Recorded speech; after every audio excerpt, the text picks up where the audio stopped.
हनुमान जी को क्यों लेना पड़ा वानर रूप? हनुमान जयंती पर अवश्य सुने यह कथा। क्या आपने कभी सोचा है कि जब जब संकट आता है तब सबसे पहले किसका नाम लिया जाता है? बजरंगबली जी का। लेकिन क्या आप जानते हैं कि हनुमान जी ने वानर रूप में क्यों जन्म लिया था? एक अप्सरा को ऐसा कौन सा श्राप मिला जो बना शिव अवतार के जन्म का कारण? और क्यों आज भी हनुमान जी की पूजा से हर दुख और संकट भय सब दूर हो जाता है? तो चलिए जानते हैं ये कथा में हम पूरी विस्तार से। आइए सुने हनुमान जी के दिव्य जन्म की वो रहस्यमय कथा, जो केवल कथा नहीं, ईश्वर की एक योजना थी।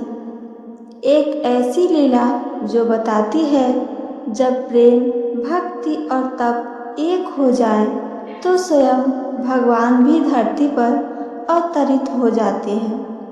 कहते हैं कि हनुमान जी का पूजन यदि विधि विधान से किया जाए तो जीवन में आ रहे सभी कष्टों से मुक्ति मिलती है। वैसे तो हनुमान जी का पूजन मंगलवार व शनिवार के दिन किया जाता है, लेकिन हनुमान जयंती के दिन अगर उनका विधि विधान के साथ पूजन किया जाए तो कई प्रकार की समस्याओं से छुटकारा मिलता है।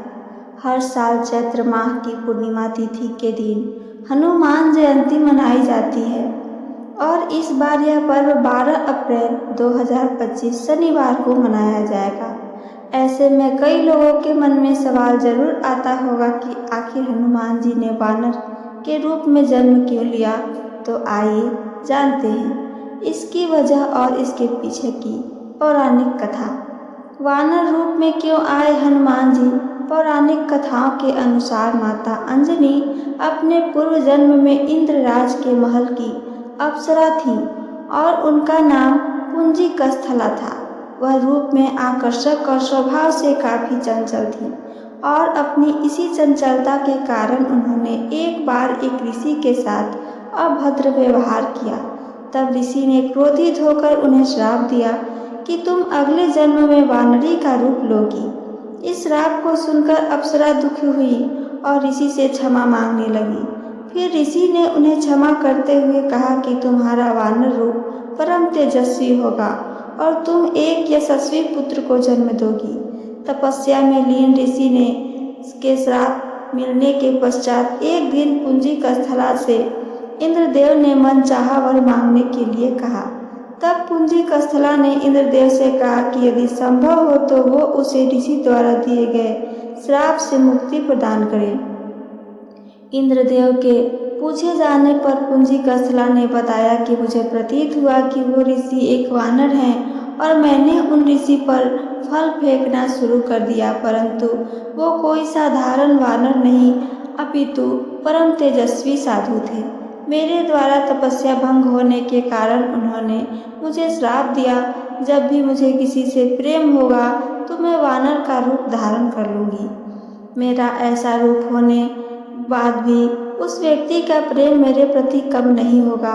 इंद्रदेव ने पूरा वृतांत सुनने के बाद कहा कि तुम्हें धरती पर जाकर निवास करना होगा। वहाँ तुम्हें एक राजकुमार से प्रेम होगा जो तुम्हारा पति बनेगा।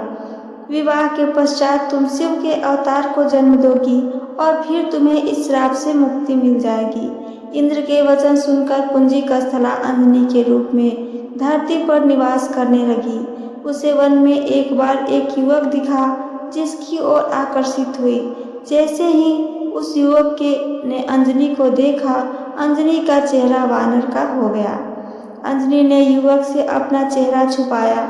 जब युवक उनके पास आया तो अंजनी ने कहा, मैं बहुत बदसूरत हूँ।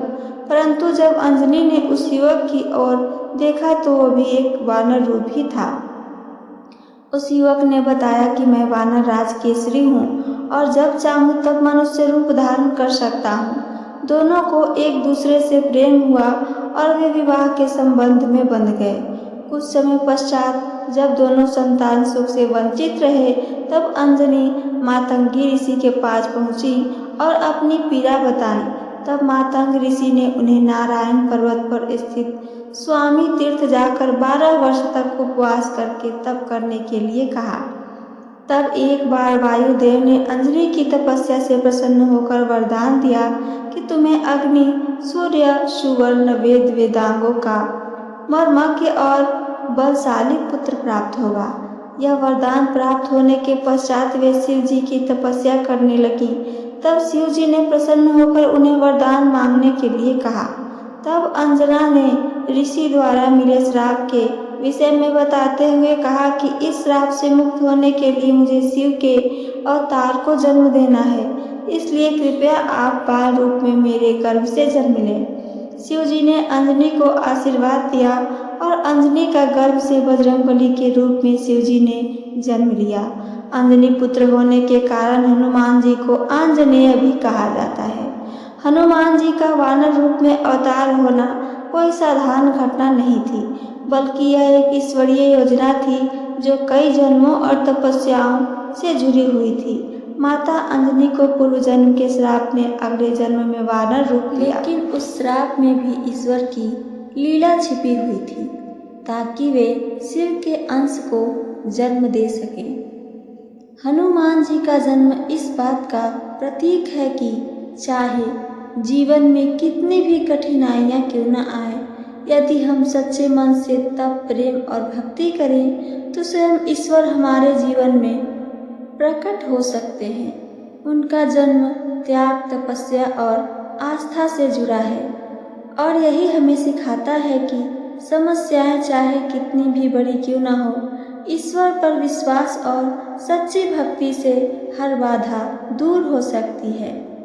हनुमान जी के जीवन की यह शुरुआत हमें यह बताती है कि वे केवल राम भक्त नहीं बल्कि स्वयं ईश्वर के संकल्प का भाग हैं, जो इस संसार में अधर्म के नाश और धर्म के रक्षा के लिए ही अवतरित हुए थे। तो ये थी मेरी आज की कथा। मेरी कथा आप सबको पसंद आई हो तो चैनल को सब्सक्राइब और वीडियो को लाइक करना ना भूलें। साथ साथ अपना एक प्यारा सा कमेंट करके हमें ज़रूर बताएं। सुनने के लिए धन्यवाद दोस्तों। जय जय जय बजरंगबली, जय श्री राम।